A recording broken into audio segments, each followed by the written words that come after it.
ನೀವು ಇಂತಹ ಒಂದು ಭಯಾನಕ ಜಾಗಕ್ಕೆ ಇರುತ್ತೆ. ಸೊ ತಂದೆ ತಾಯಿಗೆ ಅಥವಾ ನಿಮ್ಮ ಬಂಧು ಬಳಗ ಸ್ನೇಹಿತರಿಗೆ ಎಲ್ಲರೂ ಕೂಡ ಭಯ ಇರುತ್ತೆ. ಬೇಡ ಸುಮ್ಮನಿರು ಅಂತ ಹೇಳಿದ್ದಿದ್ದೇ ಇರುತ್ತೆ. ಅದರಲ್ಲೂ ತಾಯಿ ಅಂತೂ ಹೇಳೇ ಹೇಳ್ತಾರೆ. ಅವ್ರಿಗಂತೂ ಭಯ ಇರುತ್ತೆ. ನೀವು ಹೋಗಿ ಬರೋ ತನಕಲ್ಲೂ ಕೂಡ ತಾಯಿಯ ಹೃದಯ ಮಿಡಿತಾನೆ ಇರುತ್ತೆ. ಅಮ್ಮ ನನ್ನ ಮಗ ಎಲ್ಲಿದ್ದಾನೆ, ಊಟ ಮಾಡಿದ್ನಾ, ಹೇಗಿದೆ ಅವನ ಆರೋಗ್ಯ, ಈ ಥರ ಹಲವಾರು ಪ್ರಶ್ನೆಗಳು ಅವ್ರಿಗೆ 24/7 ಕಾಡ್ತಾನೆ ಇರುತ್ತೆ.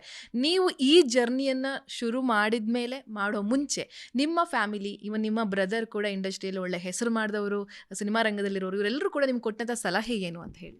ನಾನು ಯಾರಿಗೂ ಹೇಳಲೇ ಇಲ್ಲ. ಆ್ಯಕ್ಚುಲಿ ಏನಾಯ್ತು ಅಂದರೆ ಸ್ವಲ್ಪ ಬೇಜಾರಲ್ಲಿದ್ದೆ. ವಿಕ್ರಾಂತ್ ರೋಣ ಆದಮೇಲೆ ನಾನು ಅಂದ್ಕೊಂಡಿದ್ದೇನೂ ಮಾಡೋಕ್ಕಾಗ್ತಾಯಿರಲಿಲ್ಲ. ಏನೋ ಹೊಸದು ಮಾಡಬೇಕು, ನನ್ನಲ್ಲಿ ನೂರಾರು ಟ್ಯಾಲೆಂಟ್ ಇದೆ ಅಂತ ನನಗೆ ಗೊತ್ತು. ಆದರೆ ಆ ಟ್ಯಾಲೆಂಟ್ ಹೊರಗೆ ಆಗ್ತಾಯಿಲ್ಲ. ಎಲ್ಲೋ ಒಂದು ಕಡೆ ನಾನು ಸಫರ್ ಆಗ್ತಾಯಿದ್ದೆ ಆ ವಿಷಯದಲ್ಲಿ. ಆವಾಗ ಗ್ಲೋಬಲ್ ಕನ್ನಡಿಗ ಮಾಡಿ ಹೊರಗೋಗಿದ್ದು. ಇರಾನ್ಗೆ ಬುಕ್ ಮಾಡಿರೋ ಟಿಕೆಟು ಯಾರು ಹೇಳಿಲ್ಲ. ಇಲ್ಲೇ ಹೋಗಿ ಬರ್ತೀನಿ ಅಂತ ಇರಾನ್ಗೆ ಹೋಗ್ಬಿಟ್ಟಿದ್ದೀನಿ. ಅವಾಗ ಇರಾನ್ಗೆ ಯಾಕೆ ಹೋದೆ ಅಂದರೆ ಅವಾಗ ಇರಾನ್ ನ್ಯೂಸಲ್ಲಿತ್ತು, ಮಹಾಸಾ ಅಮಿನಿಯವರ ಕೊಲೆ ಆಗಿತ್ತು. ಅಲ್ಲಿ ನೀವು ಹೇಳ್ದಂಗೆ ಹೆಣ್ಣುಮಕ್ಕಳ ದೌರ್ಜನ್ಯ ನಡೀತಾ ಇತ್ತು, ಬಹಳ ಸಮಸ್ಯೆ ಇತ್ತು, ದೇಶ ಹತ್ತುರಿತಾ ಇತ್ತು. ಏನೋ ಇಂಟ್ರೆಸ್ಟಿಂಗ್ ಆಗಿದೆಯಲ್ಲ, ನೋಡೋಣ ಆಗಿದ್ದಾಗಲಿ, ಯಾವ್ಯಾವ ದೇಶಕ್ಕೆ ಹೋಗೋದೇನೋ, ಎಲ್ಲರೂ ಹೋಗ್ತಾರೆ, ಏನೋ ಡಿಫ್ರೆಂಟ್ ಟ್ರೈ ಮಾಡೋಣ ಅಂದ್ಬಿಟ್ಟು, ಅದೇ ಎಸ್ಪೆಷಲಿ ಡಾಕ್ಟರ್ ಬ್ರೋ ಮತ್ತು ಫ್ಲೈಯಿಂಗ್ ಪಾಸ್ಪೋರ್ಟ್ ಅವ್ರು ಬಂದು ಚಾನಲ್ ಸಪೋರ್ಟ್ ಮಾಡಿ ಒಂಚೂರು ಪಿಕಪ್ ಆದ ತಕ್ಷಣ ನಾನು ಹೋಗಿದ್ದು ಇರಾನ್ಗೆ. ಆವಾಗ ಆಮೇಲೆ ಗೊತ್ತಾಯ್ತು ಇವರಿಗೆಲ್ಲ ನಾನು ಇರಾನ್ಗೆ ಹೋಗಿದ್ದೀನಿ ಅಂತ.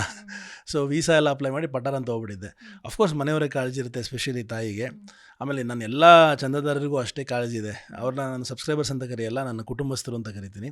ನನ್ನ ತಮ್ಮ ಕೂಡ ಅಷ್ಟೇ, ನನ್ನ ಪ್ರತಿಯೊಂದು ನಡಿಗೆಯಲ್ಲಿ ಬಹಳ ಸಪೋರ್ಟ್ ಮಾಡ್ತಾನೆ. ಮೊನ್ನೆ ಅಷ್ಟೇ ಐಫೋನ್ ತರಿಸ್ಬಿಟ್ಟ. ಬೇಕು ಅಂತ ನಾನು ಯಾವಾಗಲೂ ಎಲ್ಲೋ ಒಂದು ಹೇಳಿದ್ದೆ, ಐಫೋನ್ ಅಲ್ಲಿ ಚೆನ್ನಾಗಿ ಬರುತ್ತಂತೆ ಏನೋ ಅಂತ. ಪಟ್ಟಂತ ಮಲೇಷ್ಯಾದಿಂದ ಬರ್ಬೇಕಾದ್ರೆ ನನ್ನ ಫ್ರೆಂಡ್ ಕೈಲಿ ತರಿಸಿ ಗಿಫ್ಟ್ ಕೊಟ್ಟ.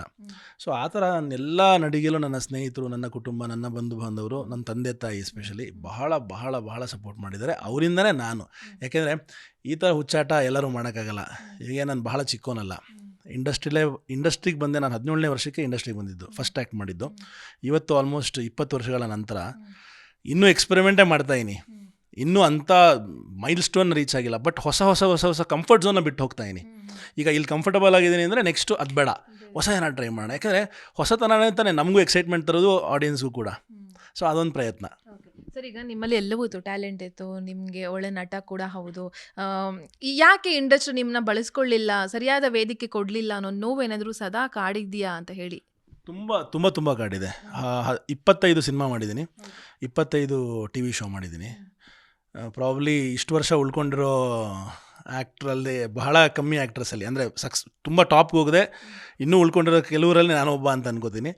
ಬಟ್ ಎಲ್ಲೋ ಒಂದು ಕಡೆ ಏನಾಯಿತು ಗೊತ್ತಿಲ್ಲ ನನಗೂ. ನಾನು ಯಾರ ಮೇಲೂ ನನ್ನ ಬ್ಲೇಮ್ನ ಹೇಳೋಕ್ಕೆ ಇಷ್ಟಪಡಲ್ಲ. ಇಂಡಸ್ಟ್ರಿ ಸರಿ ಇಲ್ಲ, ಕೆಲವರು ಹಂಗೆ ಮಾತಾಡೋದು, ನಮ್ಮ ಸಮಸ್ಯೆಗಳನ್ನು ಇಂಡಸ್ಟ್ರಿ ಮೇಲೆ ಹಾಕೋದು. ನೀನೇನೋ ಆಗಲಿಲ್ಲ ಅಂದರೆ ಅದಕ್ಕೆ ಬೇರೆ ಯಾರೂ ಕಾರಣ ಅಲ್ಲ, ನೀನೇ ಹುಡ್ಕೋಬೇಕಾ ಕಾರಣ.